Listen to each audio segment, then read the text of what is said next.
let me just give you the verdict now. Devil May Cry 5 is arguably the best Devil May Cry game and is totally worth your time, even if you're a newcomer to the series or a series veteran. There's still some shortcomings, but I virtually enjoyed my entire time with the game. For a more detailed breakdown, here's my review of Devil May Cry 5. Let's rock, baby. I can already tell.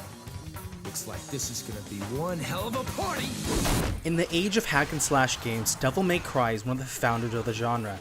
To be more specific, Devil May Cry is what I refer to as a stylish hack and slash. Not only is your objective to kill all the enemies on the screen, but it's to look as insanely cool as possible while doing so.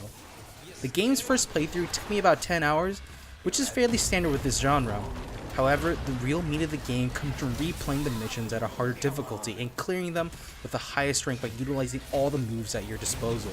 In terms of difficulty, Devil May Cry 5 is one of the easier games in the series. Improved camera movement, responsive controls, and better mobility options really help the game be more accessible to the newcomer, as well as add more depth to an experienced player. That's not to say that the game is easy, and it faces some difficulty spikes, especially near the end. The beauty of Devil May Cry is that the game is a learning process. There's no shame in going to an easier mode or turning on the auto combo option. A core point of the game is to turn you, the player, into the ultimate demon hunter. As you master your abilities and learn enemy movesets, you get better at the game and in turn look even cooler doing it.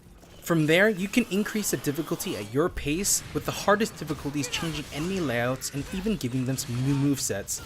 That's difficulty done right.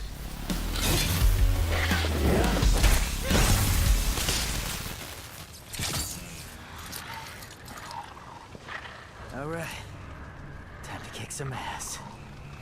The story in the Devil May Cry series were nothing really to write home about, and that remains the case here. For newcomers, there is a recap movie that does an okay job at explaining the events leading up to the game, but it's not really necessary. While the world seems bleak and the demons grotesque, don't let it fool you. For the average human being, it is the world-ending apocalypse. For demon hunters, however, it's just another workday. The witty quips and confident trash talk between characters and enemies are the star here. As the story moves along its foreboding tale of the world's end, the game pulls you back and sprinkles in some ridiculousness to remind you not to take it so seriously. Hey, wait! We could use that. Pick it up. Not that one. The other one. This one? Next to it. Come on, Nico, this one? Sure. I would have liked to see a bigger role in the game from Lady and Trish, two reoccurring side characters. In previous titles, they were a match for Dante, and now in the 5th game, they rarely do anything, if at all speak. I know the focus of this game was on Nero, V, and Dante, but it would have been nice to see those two in action. So, tell me, what's your name? I don't have a name. Okay, then what should I call you? I don't care. Whatever you want. Whatever, lady. The fighting feels visceral and fluid, and it's an absolute joy to play. Each character has their own unique movesets and weapons that make them feel largely different to play. Nero, the cocky fledgling demon hunter, has a sword that he can rev up for added flair and damage, as well as a mechanical hand with differing abilities like slowing down time or shooting a rocket fist that he can ride. While I found him the easiest to play, he still requires good timing to utilize him to his full flashy potential. V, the resident edge boy, summons familiars to do the bulk of the fighting as he's too frail himself.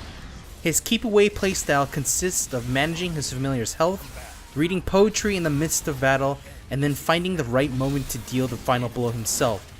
It was very different from anything in the series, and honestly ended up feeling a little clunky, but his playstyle was a welcome change in the formula. And Dante, the legendary demon hunter, has a wealth of fighting styles, guns, and weapons to take out enemies in every flashy way imaginable, and exudes a confidence that can only be his. My only gripe was that, much like in the 4th game, they don't really take the time to introduce Dante's mechanics and sort of drop it all at once. It can be a bit overwhelming for the newer player. Once I got reacclimated to him, Dante quickly became my personal favorite due to his insane versatility and fun factor. He dual wields motorcycles, for goodness sake.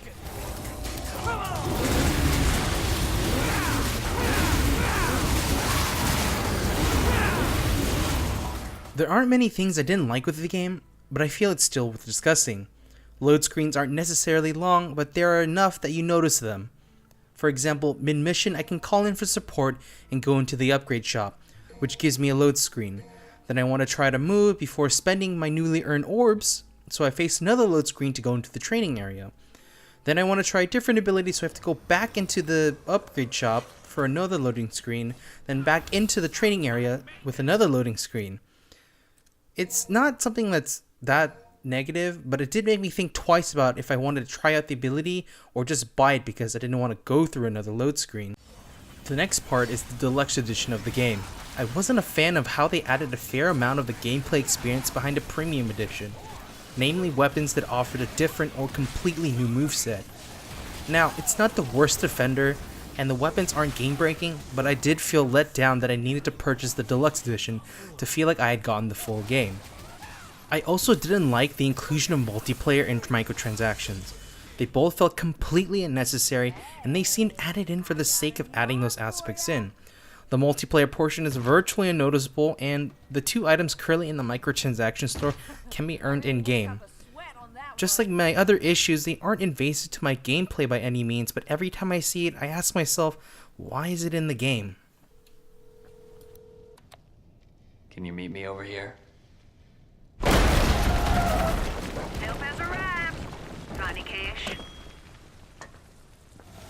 All in all, if you like hack and slash games with a lot of depth, Devil May Cry 5 is a must play. I can't think of a game in recent times where I had this much fun playing it. It's the most accessible Devil May Cry game for newcomers to join in, but it still retains that complex fun for fans to come back to. The game does have some minor issues, but they all fall off the wayside as the gameplay itself kept me going back for more, and that's a good thing. Devil May Cry 5 hits the jackpot. Now without lettuce.